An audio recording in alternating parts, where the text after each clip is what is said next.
नमस्कार दोस्तों, आप सभी का अपने YouTube channel lord Shiva and guru song इस पर आप सभी का हार्दिक हार्दिक स्वागत करता हूँ। भक्तों, पिछली कथा हमने सुनी विदुर और बहुला की। पापों से भरे उस गांव में से ये दोनों का उद्धार हो गया। भक्तों, वो कथा हमने सुन ली और आज भी एक ऐसी ही शिव भक्त की कथा हम लेकर आए हैं। भक्तों, इस कथा को आप पूरा सुन लीजिएगा ताकि हमारे जीवन के कष्ट भी मिट जाए, दुख से हम आजाद हो जाए। भक्तों, ये शिव भक्ति में ताकत है। भोलेनाथ जी को वंदन करके, गुरु संत माता पिता को वंदन करके, श्री गणेश को वंदन करके, जिन्होंने ये कथा लिखी श्रीधर स्वामी को वंदन करके आज की इस कथा को आरंभ करते हैं। भक्तों, चैनल पर नए हो तो चैनल को सब्सक्राइब, लाइक, शेयर जरूर करें। और आज जो कथा हम सुनने वाले हैं, भस्मासुर। भस्मासुर कैसे उत्पन्न हुआ, क्या उसने पराक्रम किया, क्या दुराचार किया, वो आज की इस कथा में हम सुनने वाले हैं। भक्तों, तो ध्यान पूर्वक सुन लेना। कैलाश पे एक दिन प्रदोष काल के समय भोलेनाथ जी अपने सर्व अंग पे भस्म लगा रहे थे और उस भस्म में भोलेनाथ जी के हाथ पे एक पत्थर का टुकड़ा लगा और वो पत्थर का टुकड़ा प्रभु जी ने हाथ में लिया और वो जमीन पर रख दिया। भक्तों, और भोले की लीला अगाध है। भक्तों, जो पत्थर रखा था उस पत्थर में से ही भस्मासुर उत्पन्न हुआ, जन्म हुआ उस पत्थर से उसका। और वो हाथ जोड़कर भोलेनाथ के सामने बोलने लगा, हे प्रभु, मैं आपका दास हूँ, मैं आपका सेवक हूँ, मुझे कोई काम बता दीजिए, मैं आपकी वो काम कर दूंगा। तब भोलेनाथ जी असुर भस्मासुर को बोलने लगे, हे असुर, हे बालक, तुम मेरा नित्य दिन पृथ्वी लोक पर जाकर चित्ता भस्म मेरे लिए लेके आओ, ये तुम्हारे लिए हर दिन का काम है। तब भस्मासुर ने कहा, ठीक है प्रभु जी, जैसे आपकी आज्ञा। और ऐसे ही वो पृथ्वी पर जाना और चित्ता भस्म लेके आना। भक्तों, चित्ता भस्म का महिमा हमने पिछली कथा में भी आपको बता दिया था। चित्ता भस्म किसे कहते हैं? चित्ता भस्म उसे कहते हैं जो जीवन शिव भक्ति में गुजारे, शिव के नाम में, शिव के व्रत में, मुख में शिव का नाम। ऐसे भक्त का शरीर का जला हुआ भस्म उसे चित्ता भस्म कहते हैं। वो प्रभु भोलेनाथ को प्रिय है और वो अपने शरीर पे लगा लेते हैं। तब वो असुर हर दिन जाना, भस्म लेके आना। ऐसे करते करते उस असुर के मन में आने लगा, क्यों ना हम ही प्रभु बन जाए, हम ही सभी देवों की देव बन जाए, तब ये सब हमारी आज्ञा पालेंगे। ऐसी दुर्विचार उस भस्मासुर के मन में आए। भक्तों, और मन में कपट लिए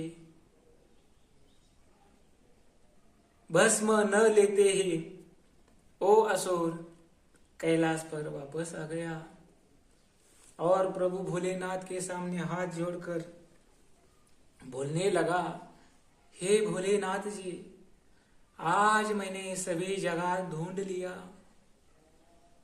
जो कुछ जगह मैंने बाकी ना रखी, लेकिन शुद्ध चित्ताभस्म ना मिला और मेरे काम में विघ्न हो रहा है प्रभु।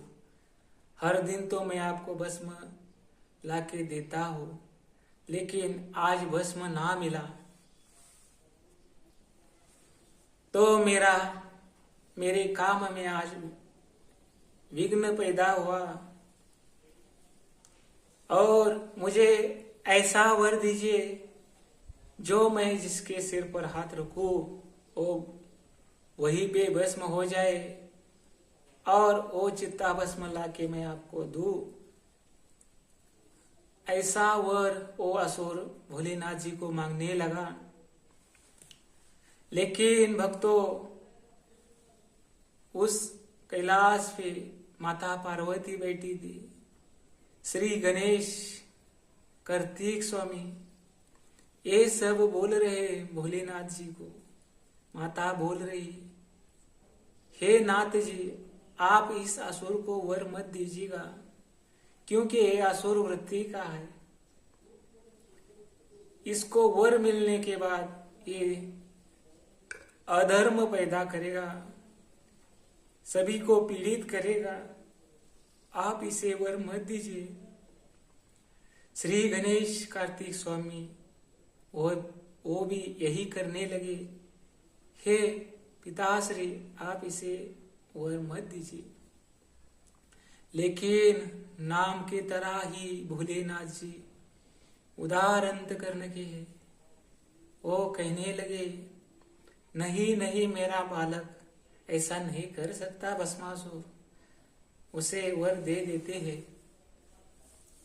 और उनकी ना सुन के भोलेनाथ जी ने असुर भस्मासुर को वर दे दिया। भक्तों, वर दे दिया ऐसा, जिसके सिर पर वो हाथ रखेगा वो जल के भस्म हो जाएगा। ऐसा वर भस्मासुर को मिल गया और ये वर मिलते ही भस्मासुर खुशी से झूम उठा। जो उसे चाहिए था वही उसको मिल गया और वर मिलते ही उसने अपनी दुराचार कृति शुरू की। भक्तों, वो पृथ्वी लोक पर जाना, जो भी दिखे उसके सिर पर हाथ रखना, उसे भस्म करना, उसे मार देना, ये अधर्म वो असुर करने लगा। साधु संत को पीड़ा देने लगा। सब लोग भयभीत हो गए और चुपने लगे इधर उधर। कब असुर आएगा और कब हमें भस्म कर देगा, ऐसी भय सबके मन में हो गया। भक्तों, और उसके मन में कपट तो आ गया था। आप एक एक करके सबको मार देते हैं और हम ही इंद्र, हम ही शिव और हम ही विष्णु बन जाते हैं। ऐसी मन में बोल के वो असुर हर दिन से वापस जाता था, आता था। सब ऋषि सब पीड़ित हो गए, दुखित हो गए और ऋषि सब ब्रह्मदेव के पास गए। अब इस पर क्या इलाज हो सकता है? ब्रह्मदेव ने जान लिया क्या हो रहा है। तब ब्रह्मदेव और वो सभी ऋषि देव मिलके विष्णु नारायण वैकुंठ पे आ गए और प्रभु विष्णु नारायण को वंदन करके जो कुछ हो रहा है पृथ्वी पर, भस्मासुर का अधर्म के बारे में सब कुछ बता दिया। तब विष्णु नारायण ने कहा, हे ब्रह्मदेव, हे ऋषिगणों हो, इसका हाल तो भोलेनाथ जी ही निकाल सकते हैं। हम सभी को उनके पास जाना चाहिए। ऐसे मन में बोल के ओ ऋषि और प्रभु विष्णु नारायण ब्रह्मदेव सभी मिलके कैलाश पर्वत पे आ गए भक्तों, और भोलेनाथ जी के सामने हाथ जोड़कर बताने लगे, हे प्रभु, आपने जिस असुर को वर दिया उसने उसका दुरुपयोग किया प्रभु, सभी को पीड़ित कर रहा है, सभी को जला के भस्म कर रहा है। ऐसे में सभी को भस्म करके हम और आप पर भी ये हमें भी भस्म कर सकता है प्रभु, इस पर कुछ उपाय करिए। तब भोलेनाथ जी के समझ में आया कि इस असुर ने उस वर का दुरुपयोग किया। भोलेनाथ जी क्रोधित होकर बोलने लगे, हे ऋषियों, असुर भस्मासुर का अंत काल समीप आ गया है। आप चिंता मत करिए, आप अपने निवास पे चले जाइए, उसका अंत होने ही वाला है। ऐसा बोलते ना बोलते उतने में असुर भी वहां कैलाश पे वापस भस्म लेके आ गया और देखने लगा कौन कौन आया है, और उसने जान लिया ये सब मेरी ही कारण बता रहे हैं, मैं इनको देख लूंगा। ऐसे मन मन में ही वो असुर बोलने लगा। ऐसे बोलने के बाद सभी ऋषि गण ब्रह्मदेव विष्णु नारायण आप अपने निवास स्थान पे चले गए। तब भोलेनाथ जी उस असुर को बोलने लगे, हे असुर, तुम्हें हमने वर दिया था किस लिए, और तुम इसका दुरुपयोग कर रहे हो, ये तुमने सही नहीं किया। तब वो असुर तो असुर ही होता है भक्तों, उस असुर ने भोलेनाथ जी को बोलने लगा, तुम्हारी अब पत्नी पार्वती मुझे दे दो, नहीं तो मैं तुम्हें भस्म कर दूंगा। ऐसी हिम्मत उस असुर में थी भक्तों, और वो भोलेनाथ जी को ऐसा बोलने लगा। भक्तों, इस कथा को 2 भाग में हम अपलोड करने वाले हैं।